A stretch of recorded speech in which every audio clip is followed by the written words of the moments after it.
Assalamualaikum warahmatullahi wabarakatuh. Yang terhormat Ibu Jumiati, SPD, MPD, selaku dosen mata kuliah kepemimpinan dan teman-teman kelas 643E25. Izinkan kami kelompok 5 mempresentasikan penilaian kepemimpinan tokoh politik Insinyur Haji Joko Widodo. Insinyur Haji Joko Widodo dikenal sebagai Presiden Republik Indonesia tahun 2014 sampai 2024. Beliau asli daerah Jawa, lahir dengan nama Mulyono, yang kemudian diganti oleh sang ibu Sujiatmi dan ayah Widijianto menjadi Joko Widodo. Karena namanya dianggap sebagai penyebab dirinya sakit-sakitan. Saat ini beliau memiliki seorang istri bernama Iriana Joko Widodo dan 3 anaknya, yaitu Gibran Rakabuming Raka, Kahiyang Ayu, Kaisang Pangarep. Dari ketiga anaknya, saat ini Joko Widodo memiliki 6 cucu. Baik, selanjutnya kita akan masuk ke bagian latar belakang Insinyur Haji Joko Widodo. Insinyur Haji Joko Widodo lahir di Surakarta, tepatnya di Solo, pada tanggal 21 Juni 1961. Beliau lulus di Sarjana Kehutanan Universitas Gadjah Mada UGM, Yogyakarta. Sebelum terjun ke dunia politik, Bapak Insinyur Joko Widodo adalah pengusaha mebel di Solo dan berhasil mengembangkan usahanya hingga ke luar negeri. Mendirikan perusahaan CV Rakabu, serta fokus pada pembangunan infrastruktur dan kinerja. Sebelum menjabat sebagai presiden, ia menjabat sebagai wali kota Surakarta pada tahun 2005 hingga 2012 dan gubernur DKI Jakarta pada tahun 2012 hingga 2014. Jokowi dikenal sebagai sosok pemimpin yang sederhana dan dekat dengan rakyat. Ia terpilih menjadi Presiden Republik Indonesia untuk 2 periode, yaitu pada tahun 2014 hingga 2019 dan melanjutkan lagi pada tahun 2019 hingga 2024. Setelah memahami latar belakang kepemimpinan Presiden Joko Widodo, selanjutnya kita akan membahas mengenai gaya kepemimpinan yang diterapkan selama masa pemerintahannya. Beliau memiliki beberapa karakteristik kepemimpinan yang menonjol. Di antaranya yang pertama, kepemimpinan demokratis. Jokowi dikenal terbuka terhadap masukan dan kritik, baik dari masyarakat maupun bawahannya. Ia tidak memimpin secara otoriter, melainkan dengan mendengar pendapat berbagai pihak sebelum mengambil keputusan. Contohnya, ia sering berdialog langsung dengan masyarakat saat belusukan untuk mengetahui persoalan yang ada di lapangan. Dalam kabinet Jokowi memberi ruang kepada para menteri untuk menyampaikan pandangan sebelum menentukan kebijakan. Yang kedua, kepemimpinan transformasional. Dalam teori kepemimpinan, tipe ini menggambarkan pemimpin yang menginspirasi perubahan besar dan membawa visi jangka panjang. Jokowi termasuk pemimpin transformasional karena ia berupaya mengubah Indonesia melalui pembangunan infrastruktur besar-besaran, reformasi birokrasi, dan visi jangka panjang seperti Indonesia Emas 2045, serta pemindahan ibu kota negara. Yang ketiga, kepemimpinan populis atau merakyat. Ciri paling menonjol dari Jokowi adalah gaya kepemimpinan populis. Pemimpin yang tampil sederhana dan dekat dengan rakyat kecil. Ia dikenal suka belusukan ke pasar, desa, dan proyek pembangunan. Yang keempat, kepemimpinan pragmatis dan manajerial. Selain populis, Jokowi juga dikenal pragmatis, artinya fokus pada hasil nyata dan tidak terlalu terikat pada ideologi politik. Ia menilai masalah secara teknis dan mencari solusi cepat. Sifat dan karakter kepemimpinan. 1. Sederhana. Gaya hidupnya tidak berlebihan meskipun menjabat sebagai presiden. 2. Menunjukkan bahwa seorang pemimpin tidak harus hidup mewah untuk dihormati. Kedua, rendah hati. Mau mendengarkan kritik dan saran rakyat, tidak merasa lebih tinggi dari orang lain meskipun jabatannya tinggi. 3. Disiplin dan kerja keras. Selalu menekankan kepentingan kerja nyata dan hasil. Sering melakukan kunjungan ke daerah untuk memastikan proyek berjalan. 4. Dekat dengan rakyat atau merakyat.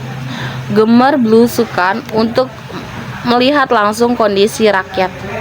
Membuat rakyat merasa didengar dan diperhatikan. 5. Tegas namun santun. Mengambil keputusan dengan tenang, tanpa emosi, namun tetap tegas dan konsisten. 6. Visioner. Memiliki pandangan jauh ke depan dalam membangun, seperti infrastruktur, digitalisasi, dan hilirisasi industri. 7. Jujur dan bersih. Dikenal sebagai pemimpin yang tidak korup dan berusaha menjaga integritas dalam pemerintahan. 8. Bijaksana dan tenang. Tidak mudah terpancing provokasi, tetap fokus pada tujuan jangka panjang bangsa. Berikutnya sebab munculnya kepemimpinan Pak Joko Widodo. 1. Citra kepemimpinan. Dan yang kita tahu juga, yang kita kenal, Pak Jokowi itu sederhana, jujur, dan dekat dengan masyarakat. Dan Pak Jokowi juga dengan gaya belusukannya membuat populer dan dipercaya oleh masyarakat. Kedua, prestasi dengan kepala daerah. Sebagai kepala daerah, berhasil sebagai wali kota Solo dan membangun kota yang baik dan membuat tata kelola yang baik di kota Solo. 3. Dukungan partai. Seperti yang kita tahu, Pak Jokowi itu diusung oleh PDIP dan didukung oleh koalisi besar. Dan Ibu Megawati melihat Pak Jokowi itu sebagai figur potensial nasional. 4. Keinginan masyarakat akan pemimpin baru, karena rakyat itu jenuh dengan elit politik lama. Dan Pak Jokowi itu dianggap representasi perubahan dan anti korupsi.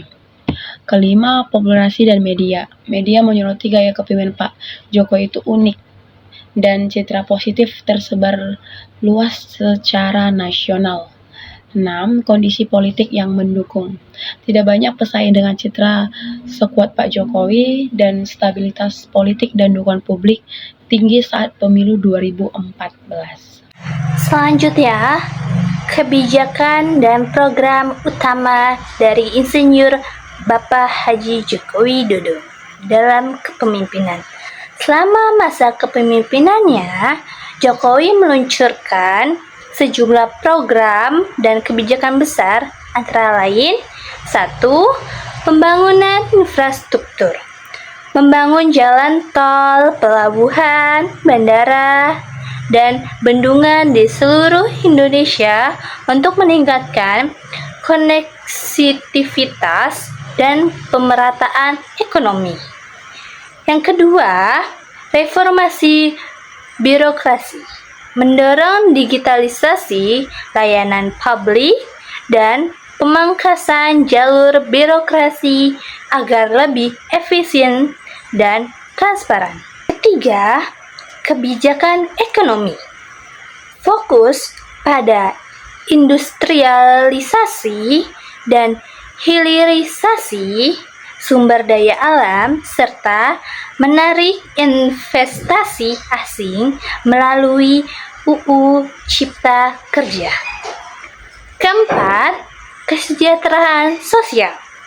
Melanjutkan dan memperluas program seperti Kartu Indonesia Sehat, KIS, Kartu Indonesia Pintar, KIP, dan Program Keluarga Harapan PKH, dan Kartu Prakerja. Kartu Indonesia Pintar itu seperti KJP, kurang lebih seperti itu. Yang kelima, pemindahan ibu kota negara (IKN) sebagai simbol pemerintahan pembangunan dari Jawa ke luar Jawa. Yang keenam, politik luar negeri. Menerapkan politik bebas aktif dengan fokus pada kerjasama ekonomi, kemanusiaan, dan pembangunan berkelanjutan. Mari kita fokus pada poin berikut, yaitu kelebihan serta keberhasilan yang dapat terlihat dari kepemimpinan Jokowi.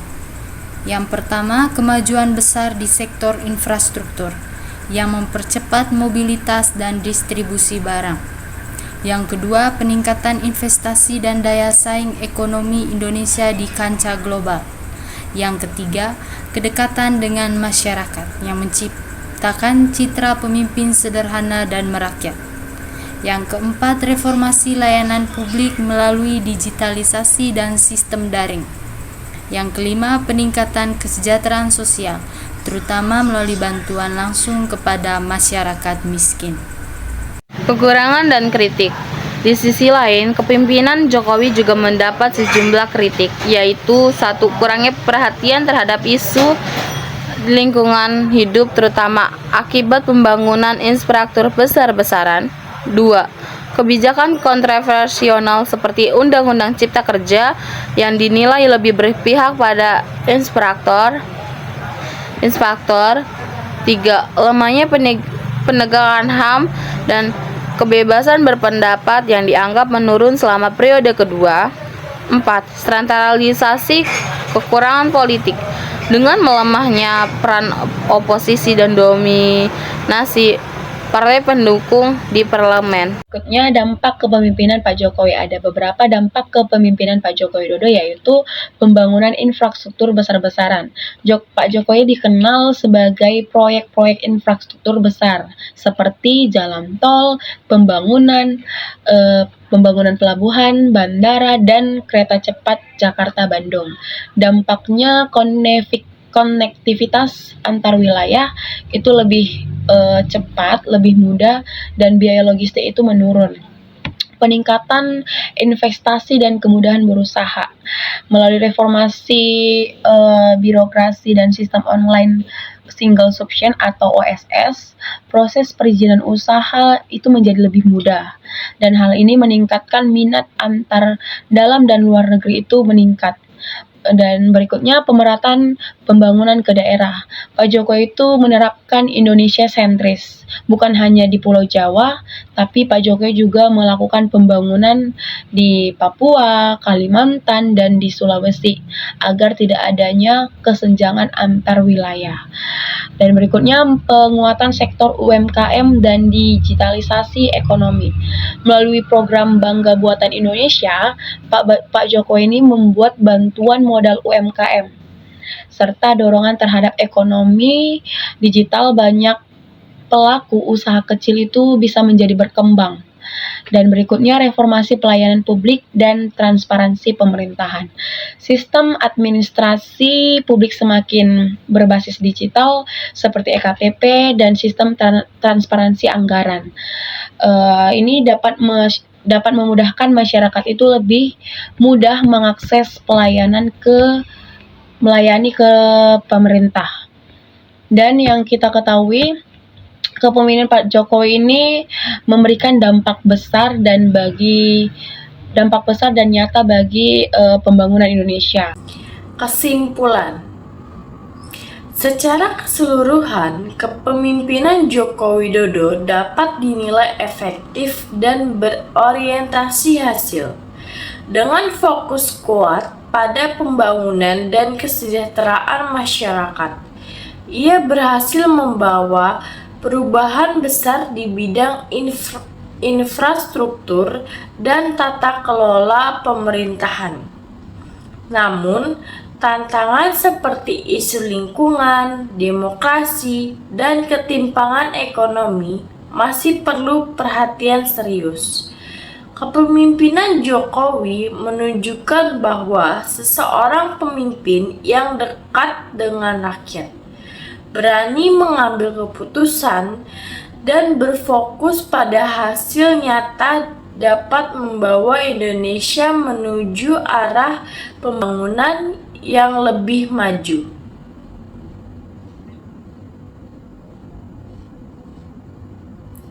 Sekian, terima kasih atas perhatiannya. Wassalamualaikum warahmatullahi wabarakatuh. Selanjutnya kita saksikan bersama video perjalanan semasa kepemimpinan Insinyur Haji Joko Widodo.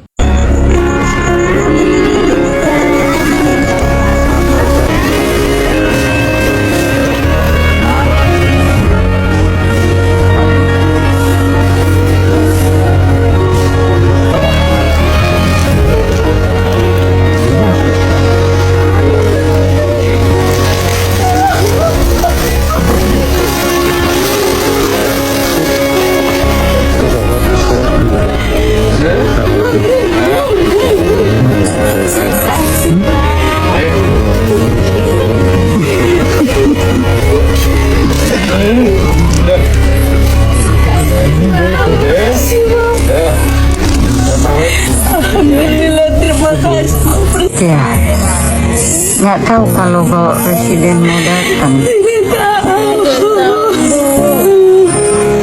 Tiba-tiba datang. Pak Jokowi bisa rampungkan rumah. Terima kasih banyak. Terima kasih banyak untuk ucapan buat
Rasa bahagia sekali bisa dapat jaket macam gini. Hatar tahu mau bilang apa lagi buat Bapak, saya minta cuma terima kasih. Bapak Presiden beli dua noken, satu 200, satu 150. Bapak Presiden ambil dua, tapi kasih berkatnya 1 juta. Bapak Presiden kasih, senang sekali.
Mantan Presiden Joko Widodo mengungkap alasannya memutuskan untuk membangun kereta cepat Indonesia-Cina KCIC Jakarta-Bandung atau HUSH saat menjadi kepala negara. HUSH menjadi perbincangan setelah Menteri Keuangan Purbaya Yudi Sadewa menegaskan bahwa APBN tak akan menanggung beban utang HUSH yang mencapai 118 triliun rupiah. Sementara CEO Badan Pengelola Investasi BPI Danantara Rosan Roslani merespons dengan menyebut bahwa pembayaran utang HUSH dengan APBN sebatas opsi.